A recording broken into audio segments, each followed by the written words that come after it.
Good morning. This podcast is being recorded on 6 September 2017. This is Ashwini Talur from Center for Law and Policy Research, Bangalore. In 2017, we set up the Supreme Court Observer, a website that tracks impactful Supreme Court cases. It is a non-partisan effort to make the work of the Supreme Court intelligible to anyone interested in Indian public affairs. Today, I will give a brief introduction on the ongoing WhatsApp Facebook privacy case and what we can expect in today's proceedings. When WhatsApp was launched in 2010, it did not allow sharing of the user's data with any other party. In 2014, WhatsApp was bought by Facebook for $19 billion. Dollars. It maintained that its privacy policy would remain unchanged. However, in 2016, WhatsApp announced a change in its privacy policy. The petitioners in this case, Karmanya Singh and Shreya Sethi, two WhatsApp users, claim that the new policy seeks to collect all information relating to every WhatsApp account, such as phone numbers, names, messages, device information, as well as third party information, which would be used to support operations, analyze user profiles and actions, and market their services. The new privacy policy claims worldwide intellectual property rights to user generated data, including uploads, messages, photos, etc., which are sent, stored, or received through WhatsApp. The petitioners further claim that the policy is so pervasive that even if users delete WhatsApp, the past information could still be retained for an undefined period unless users consciously delete their entire account. The petitioners found this change violative of their privacy and filed a public interest litigation before the Delhi High Court in 2016.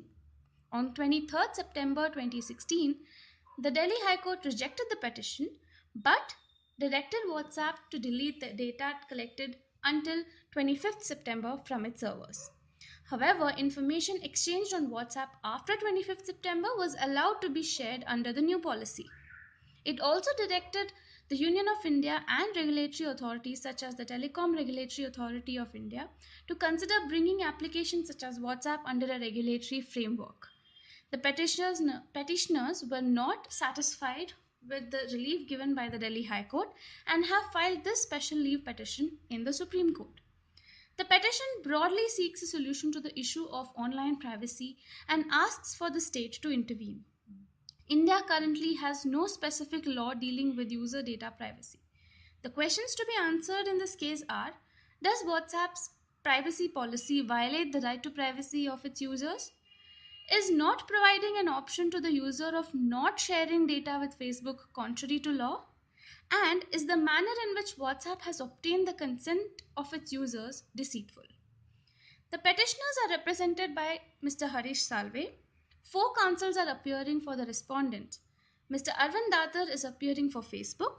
WhatsApp is being represented by Mr. Kapil Sibbal and Mr. Siddharth Luthra. Mr. Narsimha, the Additional Solicitor General, is appearing for Union of India. The intervener, Internet Freedom Foundation, which is supporting the petitioner's case, is represented by Mr. K.V. Vishwanathan.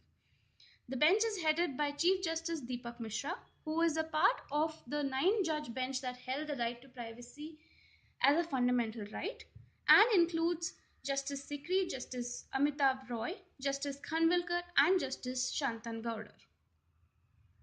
Today's hearing is a continuation of the proceedings on 21st July 2017. The main issue is whether this petition is maintainable. Let me explain what maintainability is.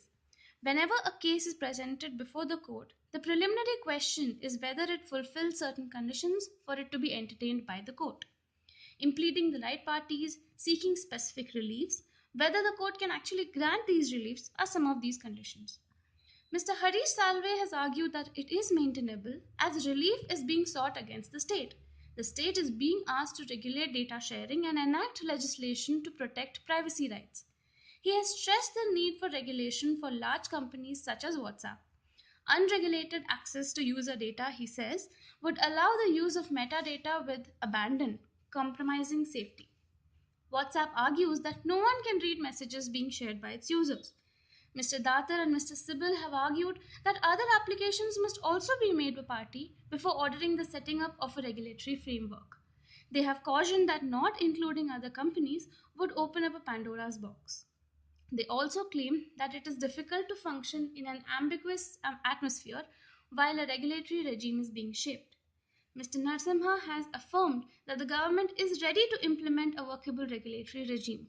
However, he insists that the petitioners must make specific substantive arguments outlining the regulatory regime. The acknowledgement of the fundamental right to privacy by the nine judge bench last month could have a significant impact on this case. Some believe that it will be harder to pull off cases of exceptions to being subject to this right. We will provide an update on today's proceedings shortly. Stay tuned for the same. Thank you.